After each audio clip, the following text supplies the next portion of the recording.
Hey YouTube, you want to see a magic trick? Watch me make these lines disappear. And I'm going to do so with some paint. And we're going to create skin tone and it's going to look real as possible. And I hope you enjoy it. So stick around. Let's set up your color palette. My old days, it was primary colors and we would mix all the colors from that. Today, I got more flexibility due to the digital media. And one of the best kept secrets to me that was told was mix your colors on the canvas. When you do this, you get to keep the spontaneous color combinations that you can make, and some that you planned, and even some you didn't plan for. So starting off, I put a empty layer below the illustration layer, and I started my base coat like this. The reason I do this is because the lines are exposed, as you can see from the pencils, and the trick of realism is making those lines disappear. And right now, after the base coat is established, I went ahead and started adding some darks.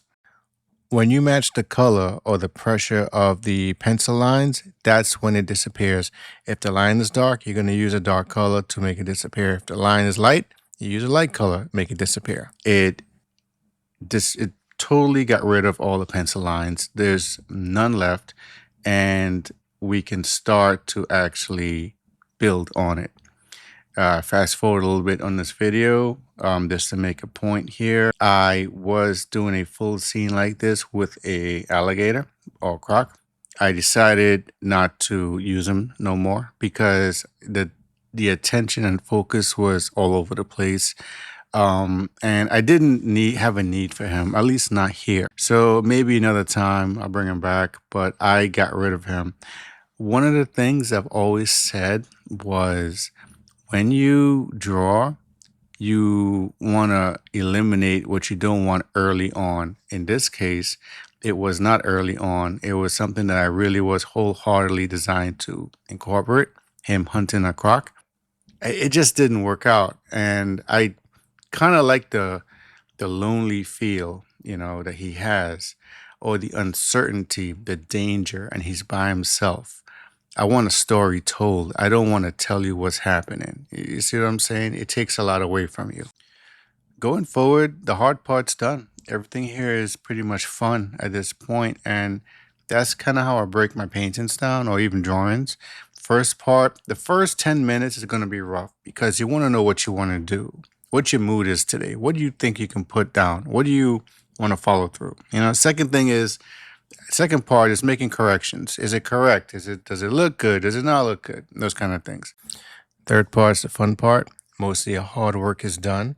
You no longer have to think about, composition and anything else perspective wise.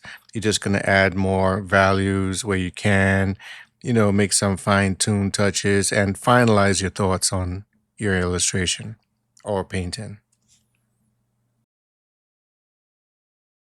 Light is my main focus here because I don't want this to look really dark. Even though it is a swamp, I do want it to look inviting. So let's add some sunlight and see what that looks like. I kind of took a turn here with a certain sports team. If you identify it, good for you.